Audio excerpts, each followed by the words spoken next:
Hello everyone, welcome back to our channel med nursing solution. तो आज की इस वीडियो के अंदर मैं आप लोगों को एक छोटी सी टिप देने वाला हूँ आइल्स लिसनिंग को लेके। तो आइल्स लिसनिंग जो है काफी ज्यादा बच्चों को डिफिकल्ट लगता है।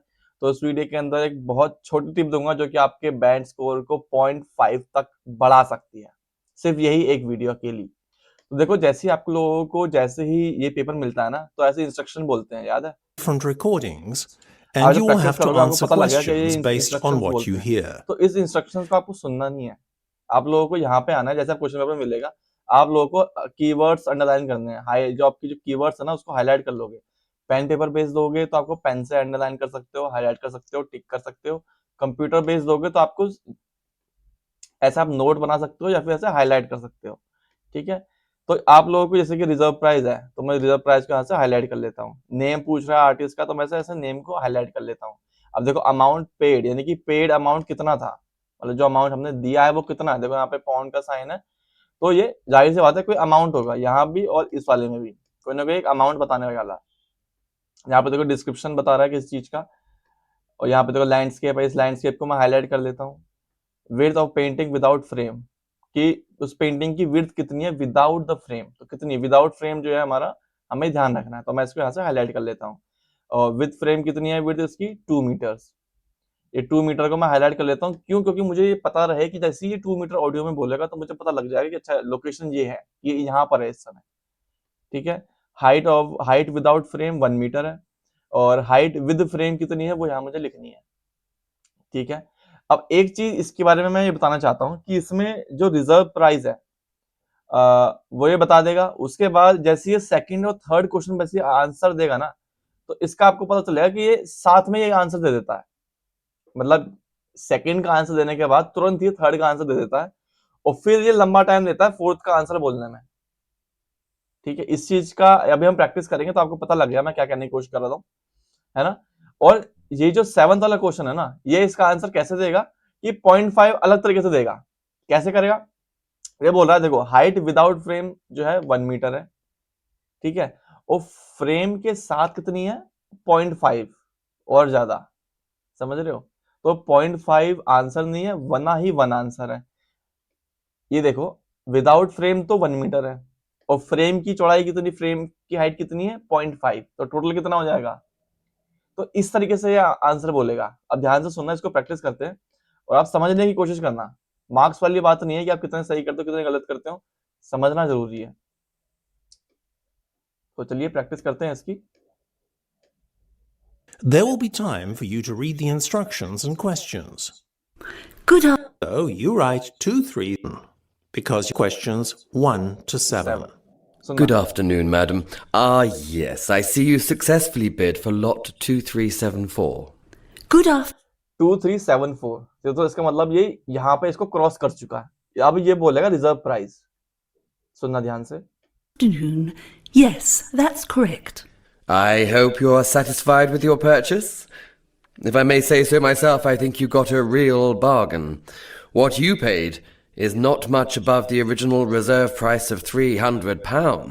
Reserve price of 300 pound. 300 हमारा आंसर हो गया। अब सुनना। I love PJ Browning's work. PJ, I love PJ Browning, मतलब इसने नेम ऑफ द आर्टिस्ट बता दिया। ठीक है। तो यहां पे हम लिखते हैं पीजे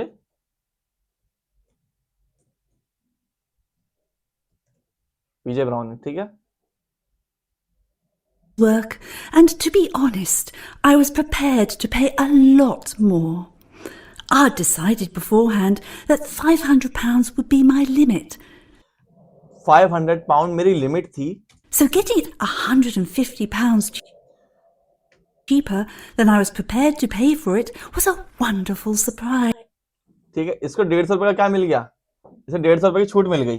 तो जो उसको जो अमाउंट पे करा वो कितना था, 500 माइनस 150। तो ये यहाँ पे इसका आंसर बता चुकी है 350।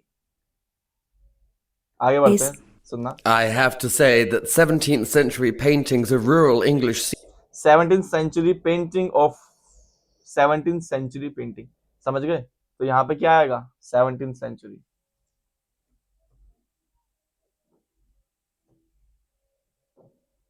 आगे बढ़ते हैं।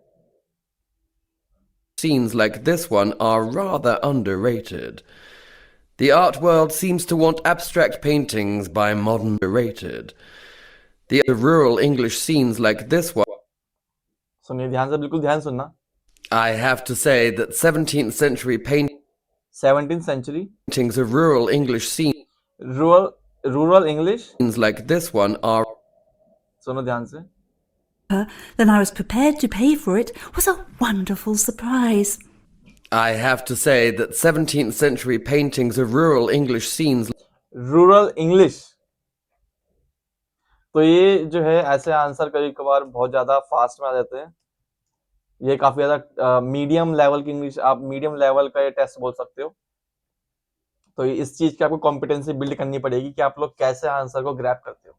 आपको समझना पड़ेगा, ऐसा नहीं होगा कि आप आपने जो है लैंडस्केप देख लिया तो लैंडस्केप से पहले कुछ और ऐसा बोल देगा कि रूरल इंग्लिश लैंडस्केप को पैराफ्रेज भी कर सकता है भाई। तो आपको एक कॉम्पिटेंसी बिल्ड करनी पड़ेगी ताकि आपके इस बैंड स्कोर आप सकें, ठीक है।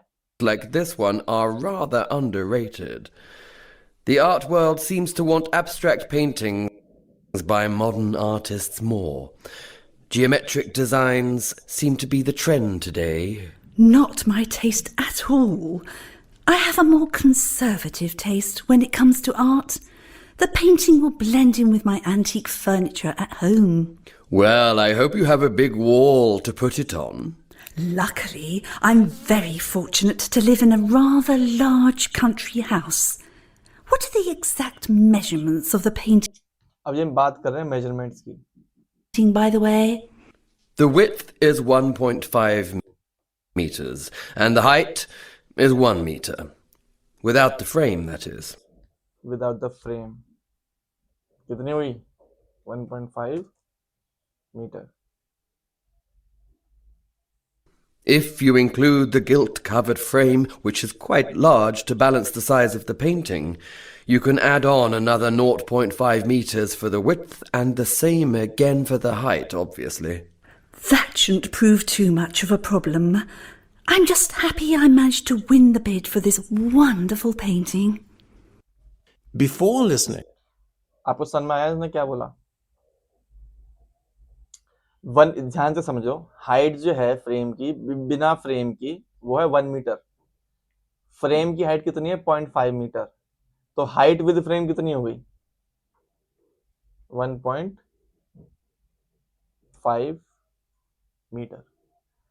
सो आई होप आप लोगों को वीडियो पसंद आई होगी। वीडियो पसंद आई होगी तो वीडियो को जरूर लाइक करना और अपने उन फ्रेंड्स के साथ जरूर शेयर करना जिनको आइल्स लिसनिंग में प्रॉब्लम हो रही है, क्योंकि ये सब चीजें जो है बहुत बेसिक है, बहुत ज्यादा इंपॉर्टेंट है। अगर आपको ये नहीं आता होगा then I don't think you are competent enough.